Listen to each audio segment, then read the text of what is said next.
Las Cabezas es premiada por el levantamiento de riego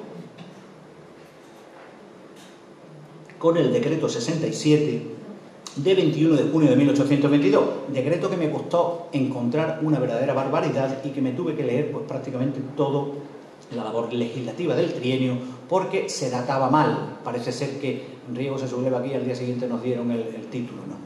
En este decreto, que es muy curioso, pues se nos da el título de ciudad y además había de construirse un monumento a la gloria del ejército que se había levantado con Riego. Este decreto, que fue discutido en Cortes la noche del 14 de junio de 1822 y que, a propuesta del señor diputado, señor Pedralbes, pues debía contar con la palabra gratuitamente, es decir, se concede gratuitamente el título de ciudad a Las Cabezas, en gratitud. Hay una cuestión muy interesante. Cuando nos conceden este título, hay unos habitantes de Las Cabezas, yo creo que bastante racionales, que dicen que qué bien le sentarían, en una carta que escriben al Congreso, que qué bien le sentarían a un pobre y miserable y andrajoso los títulos y condecoraciones cuando no se señalasen rentas con que atender a la grandeza en que se colocaba. Los habitantes de Las Cabezas son pobrísimos, excepto un corto número que posee grandes riquezas y que por lo tanto los constituye en casi cargo incompatible con nuestras actuales instituciones. Pero la Villa de Las Cabezas tiene en sí recursos para poder figurar algo más y comprender a la categoría a que las Cortes, a propuesta de la Comisión de Premios, quiere elevarla. Y ellos proponen 6 medidas. La primera de ellas era el perdón a los deudores del pósito hasta el 31 de diciembre de 1819. La segunda, el nombramiento de Las Cabezas como cabeza de partido. La tercera de ellas, el reparto de los baldíos. La cuarta, la venta de 1.500 fanegas de marisma. La quinta, el arrendamiento de otras 2.500 fanegas de marisma. Y la sexta, el señalamiento de una fiscalía que garantizase el control de las 5 medidas anteriores. Evidentemente, estas medidas no se llegarían a poner en práctica. El título fue revalidado, el título de ciudad, somos ciudad, fue revalidado por el decreto 163/1997 de 24 de junio, que por las cuestiones simbólicas que a mí me gustan, el 24 de junio es San Juan. Otro premio a Las Cabezas fue el escudo. En 1979 se empieza con las primeras corporaciones democráticas a utilizar este escudo, que ha tenido distintas variaciones. En 1988 se hace ese, con esas manos. Bueno. Posteriormente, en 1989, con el homenaje que se empieza a tributar en 1988, se propone este, al que un concejal añadió también, o propuso que se añadiera no solo Las Cabezas, sino de San Juan, con esta bordura de gules. Y este es el que yo le decía, el primer cantón constitucional del Ejército Nacional Español. Bueno, este fue el que la Real Academia de la Historia obligó, cuando era de obligado cumplimiento su dictamen. Tiene despojado, pues yo creo que el contenido, ¿no? Más que manos, esos son garras, pero bueno. Este es el que tenemos actualmente y el que está aprobado, puesto que ya no hace falta el requisito de la Real Academia. Y este que les muestro aquí es de 1864, es el que yo he encontrado más cercano y único a la fecha de la sublevación de Riego. Las manos son manos y responden, yo creo que literalmente, al fuera la jaena, que es el significado de ese significante. También se mandaba a construir un monumento a la gloria del ejército que se había sublevado en Las Cabezas. Ya hubo un intento en 1821 de los propios habitantes de Las Cabezas de construir un monumento antes de que en 1822 lo decretase el Congreso. Pero, sin embargo, en 1822, como han visto, sí que se decretó ese monumento, que tiene una historia también muy curiosa y digna de una ponencia solo. Este monumento fue reivindicado, no fue construido evidentemente, fue reivindicado en 1848, en 1869 y en 1998 a través del diputado Felipe Alcaraz, cuando presidía el Congreso de los Diputados Federico Trillo. Efectivamente, se acuerda que sí, que se construya este monumento en Las Cabezas, al que se le asignan 3.000 reales de la época. Se estuvo durante un periodo bastante tiempo con dimes y diretes, a ver a cuánto correspondían los 3.000 reales de la época, cuando ahora para acercarlo a nuestra moneda actual. Lo cierto y verdad es que en 2006 yo ya dejé de tener noticias de este monumento y hubiera sido una actividad muy interesante para este año del Bicentenario, ¿no? El poder haber tenido ese monumento en las cabezas. Sin embargo, sí nos quedan cuestiones, ¿no? Esta lápida, por ejemplo, del monumento al que hacía referencia esta mañana el profesor Álvarez Rey, de 1917, que después tendremos la oportunidad de ver completo, ¿no? En 1917 también se pone una placa que fue rota con los sucesos de la Guerra Civil Española, que se vuelve a colocar en 1980, aunque la placa estaba hecha en 1979, como consta ahí. Posteriormente, en 1988, se coloca el busto de Riego en la Plaza de los Mártires y con la remodelación y adecentamiento de esa plaza, ahora está en esa fuente que está mucho más cercano al espectador. ¿Qué pasa con Rafael del Riego? Rafael del Riego tenemos que decir que va a acatar todas las órdenes que se le van a dar. Y como en sordina va a ir protestando, pero va a ir acatando, porque Riego, no lo olvidemos, es un profundo constitucionalista y cree en lo que ha luchado, cree en lo que ha proclamado, cree en ese grito de libertad y cree que la Constitución por sí sola basta para, digámoslo así, salvar a España. Riego queda en Sevilla como parte del ejército de observación, el ejército de la isla, el ejército de San Fernando, que estaba dividido en dos partes.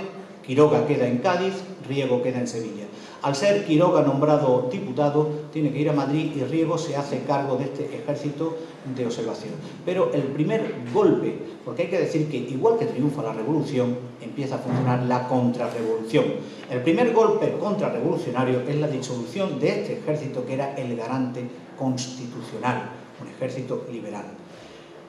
Riego es nombrado capitán general de Galicia y para ocupar esta capitanía general, Fernando VII, el felón de Fernando VII, quiere conocerlo, debe ir a Madrid Riego y va a pasar a Madrid. Y Riego en Madrid no es acusado, como he leído recientemente, de un complot republicano, otra historia muy distinta. Riego simplemente va a una representación teatral donde los ánimos estaban muy subidos y cantan el Trágala, una cancioncilla que hería a los absolutistas, ¿no? Porque no quiere trágala a la Constitución, ¿no? Que después se ha convertido en un refrán, ¿no? A las trágalas, a hacer algo a las trágalas. Bien, pues Riego ahí es acusado, intencionadamente, por distintos sectores, de alborotador y es destituido de la Capitanía General de Galicia y mandado de cuartel a Asturias, es decir, es desterrado a Asturias. Posteriormente va a ser nombrado capitán general de Aragón y allí sí que es absurdo también, es decir, tenemos que hacer un esfuerzo mental grande para irnos 200 años para atrás y creer que el argumento de que Riego iba a ir, era uno de los que se daba, que iba a ir a cortar la cabeza del campanero del santuario del Pilar, bueno, pues parece que hoy en día eso es absurdo, pero en aquellos tiempos pues, parece ser que era un argumento de peso. Riego, de eso se encargará Moreda, absolutista, zaragozano, es destituido de la Capitanía General de Aragón y es mandado otra vez de cuartel a Lérida y posteriormente a Castelló de Farfalla. También es un caso muy curioso porque yo pienso que a Riego lo mandaron a Lérida o a Castelló de Farfalla diciendo, bueno, ya que no nos podemos librar de él, a ver si esta fiebre amarilla, que más que bien era una fiebre política que se había desatado en la frontera, a ver si allí lo eliminamos y nos lo quitamos. En la tercera legislatura, Riego es elegido diputado por Asturias y es elegido también presidente de la Cámara. Se ha dado una importancia descomunal a esto. Riego es presidente de la Cámara apenas un mes y, evidentemente, no tiene ninguna significación. Riego lo que sí hace es escribir argüelles tratando de unificar los dos bandos en que el liberalismo español se había dividido, los socialistas, los exaltados. Y hay un documento muy curioso y muy interesante que es unas cartageneras que escriben a Riego antes de ser diputado diciendo que salga de la legalidad constitucional y que salga a luchar, Riego contesta a estas cartageneras y dice: mis deseos en el beneficio de la Sagrada Nación son ciertamente infinitos, pero yo nada valgo. Quiera el cielo que haya más tino en los gobernantes que los que ahora aquí han manifestado tener. Los sucesos del 7 de julio, con el rey en bambalinas, diciendo que no quiere ser defendido por un ejército constitucional, con el triunfo del ejército constitucional, hacen que tenga que intervenir la Santa Alianza en el Congreso de Verona. Santa Alianza que quiero recordar que estaba formada por Rusia, Prusia, Austria, Francia e Inglaterra, que aunque no pertenecía, sí que estuvo representada por el duque de Wellington. Y van a venir los 100.000 hijos de San Luis con Angulema al frente. ¿Qué pasó en las cabezas? Pues en julio de 1823 se manifestaba que el pueblo estaba dividido en dos partidos capitaneados por personas poderosas cuya división tiene alterada la tranquilidad pública y particular. En septiembre de 1823 se decide colocar una lápida que pusiese Plaza Real de Fernando VII. Ya se decía que el pueblo estaba completa y unidos los ánimos de sus habitantes, y que para magnificar este patriotismo y adición a su majestad se colocaba esta lápida. Poco después, en octubre de 1823, cuando ya se sabe de la ocupación francesa y de esa supuesta liberación, pues volvemos a lo mismo, a la iluminación, a las colgaduras, al Te Deum, a todas esas procesiones que después también se van a repetir en otros periodos históricos. Riego es traicionado, Riego pide combatir, primero se le dice que no, después se le acepta incluso la pensión de 80.000 reales que el Congreso le había dotado a Riego. Él pide que con ese dinero pues se haga un ejército que combata al ejército francés. Riego es traicionado y en las cabezas esa traición de Riego, cuando llega la noticia, es nuevamente celebrada con repiques de campanas, con colgaduras, con iluminaciones y con Te Deum. Digo las cabezas y podría decir cualquier pueblo. Riego es traicionado en Arquillos también, donde ha llegado ya con prácticamente 3-4 compañeros suyos, y es apresado, y ese apresamiento de Riego llega a la noticia en las cabezas el día 20, apenas una semana después. Volvemos a lo mismo, iluminación, colgadura, notificación a los curas para que haya repique y edictos. Riego va a ser conducido a distintas cárceles, en la Carolina, en Bailén, en Andújar, hasta llegar a Madrid el 2 de noviembre de 1823. En la Carolina, el intendente dice que sus compañeros, que también han sido apresados, pues muestran nerviosismo, pero que Riego muestra una serenidad extrema y que enloquece diciendo que España se pierde por la invasión francesa. Hasta los últimos momentos, Riego sigue pensando que la Constitución basta por sí sola para salvar a España. La cárcel que tiene Riego está llena de medidas represivas y humillantes. A Riego no se le dejó tener un barbero que la afeitara, a Riego se le quitan los cristales para evitar un suicidio, porque el pueblo quería sangre, quería la sangre de Riego. Tanto así que se llegó hasta el robo de una miniatura que tenía de su esposa María Teresa, pintada nada más y nada menos que por Goya. El juicio de Riego, pues, como he leído en un artículo no hace tanto, Riego no fue ajusticiado, sino injusticiado. Estuvo cargado de presiones exteriores, con una sentencia ya premeditada. Riego ya estaba muerto desde que declara la Constitución aquí en la cabeza de San Juan, con una sentencia retroactiva y con una sentencia que ni siquiera se acoge al fuero militar que debía acogerse Riego. Para eso era mariscal de campo. La sentencia no puede ser más ignominiosa. Es condenado a morir en la horca. Para Riego les quiero recordar, como dice Lucien Domer, que es una muerte infamatoria, muestra villanía. Sin embargo, el garrote no es infamatorio. Riego debe ser además arrastrado, Riego debe ser además descuartizado y decapitado, de tal forma que los 4 cuartos, la cabeza debería venir a las cabezas y los 4 cuartos, uno para San Fernando, otro para Málaga, otro para Sevilla y otro para Madrid. Y Riego también es confiscado en sus bienes. Cuando la sentencia... les voy a contar lo de la cabeza, porque lo de la cabeza ha quedado muy bien. A José Andrés Vázquez le vale para decir que las cabezas de San Juan, donde Riego se jugó la suya, y a muchos les ha venido muy bien porque les gusta el morbo, esto es decir, la cabeza de Riego está en la... Vamos a ver. Cuando se publica en la Gaceta el 5 del 11, 2 días antes de la ejecución de Riego, hay dos cuestiones que no aparecen. Primero, el tema de la desmembración y de la decapitación no aparece. Y, fijaros, como era Fernando VII, la confiscación de los bienes se efectúa, pero con destino al real patrimonio, es decir, con destino a Fernando VII. Esta foto es muy curiosa, 1932 y las cabezas de San Juan. El homenaje que se hace en la Segunda República a las cabezas de San Juan y está lleno de connotaciones muy curiosas. Donde están estas personas fue donde Concha Peña va a hacer una velada casi necrológica y después un intento de buscar la cabeza de Riego, que aún se creía que estaba aquí. Y curiosamente estamos buscándolo donde existía el antiguo cementerio de las cabezas, hoy viviendas del general Riego. Ahí tienen distintas representaciones de la muerte de Riego, grabados de la época y litografía. Y aquí sí quiero decir algo importante. Leía también en estos días, claro, la Wikipedia hace daño muchas veces, y el Internet muchas veces no se sabe manejar, hace más daño todavía. Y más cuando pretendemos presentarlos como documentos históricos.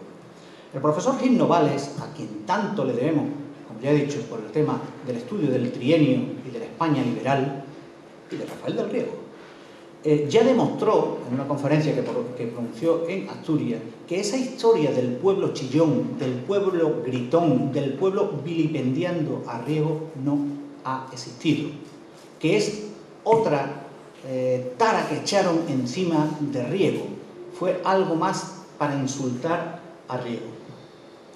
Yo les voy a leer, creo que no habrá duda de ello, pues lo que publica ya la prensa oficial, lo que publica la Gaceta de Madrid. Y dice textualmente: hoy a las 12 del día se ha ejecutado la pena ordinaria de horca en la persona de don Rafael del Riego.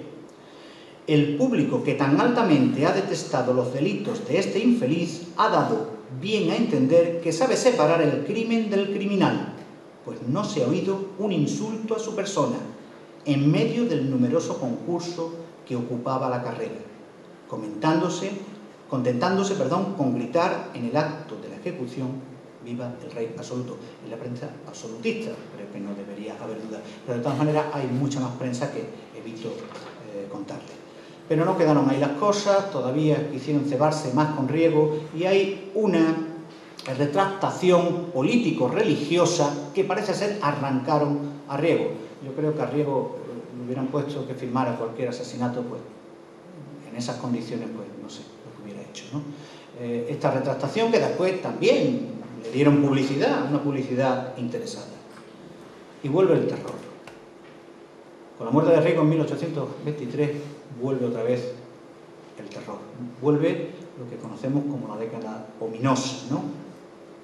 Y vuelve el terror de tal forma que, por ponerles algunos botones de muestra, podría ponerles muchos, ¿no? En la ponencia tienen algunos más, ¿no? Pero, por ejemplo, por tener un retrato de Riego en su casa, un comerciante fue condenado a ir con el retrato colgado del cuello, paseándose por las calles y posteriormente a 10 años de cárcel. Igual condena le cae a su mujer y a su hijo de 12 años, no sabemos qué pena tenían estos, a 2 años de cárcel. Se llegó a tales extremos de que a los milicianos liberales le arrancaban los bigotes y las barbas con tenazas. En fin, hay verdaderas disparates. Y igual que hay disparates en un sentido, hay disparates en otro, porque también se concedían premios. Por ejemplo, al porquero, que fue un porquero, que delató y encañonó a Riego en Arquillos, a este se le concedió, a ese pueblo, una fiesta religiosa, y el abanderado de esa fiesta, o el que llevaba el pendón, o lo que tuviera que llevar, iba a ser Vicente Guerrero, que así se llamaba, y si no, pues hasta no sé qué grado de consanguinidad podía llevarlo, pues, familiares o suyos, ¿no?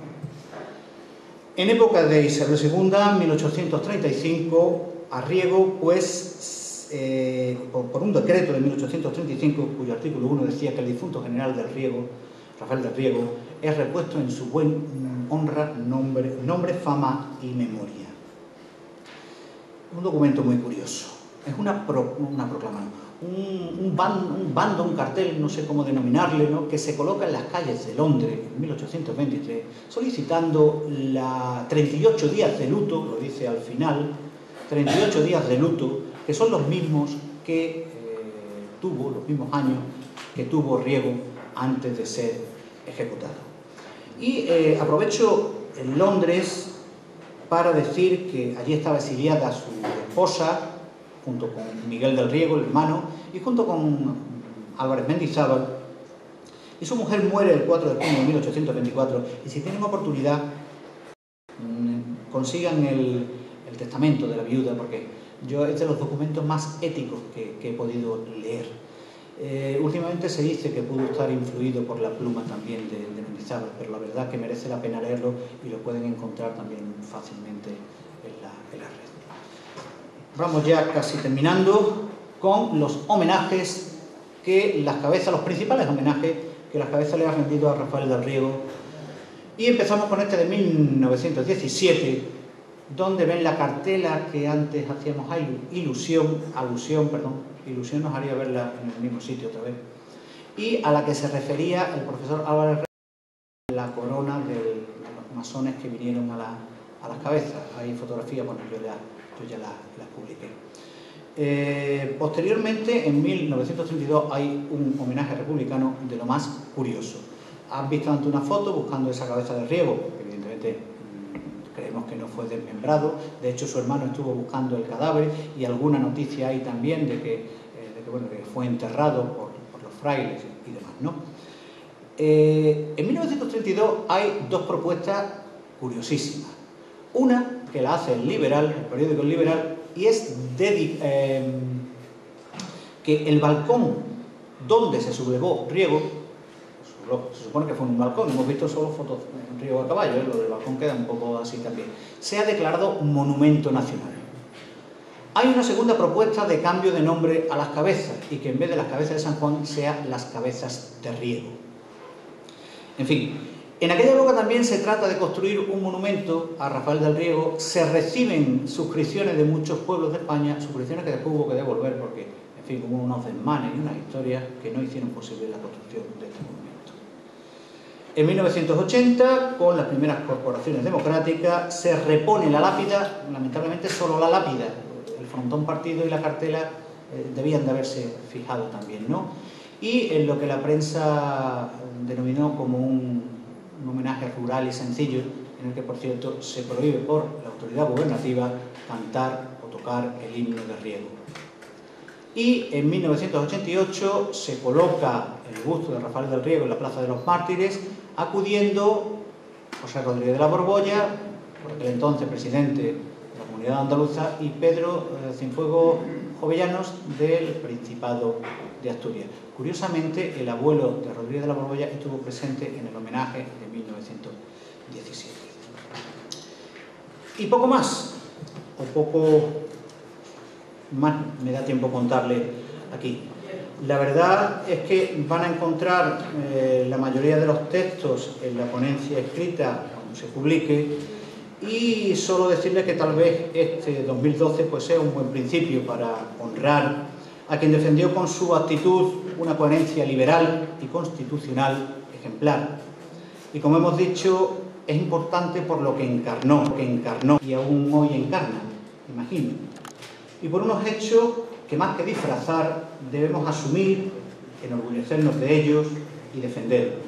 Y que quizás este año 2012 pues no sea más que el principio de un camino que en el caso de las cabezas debe concluir con 20. Así que muchas gracias por su atención.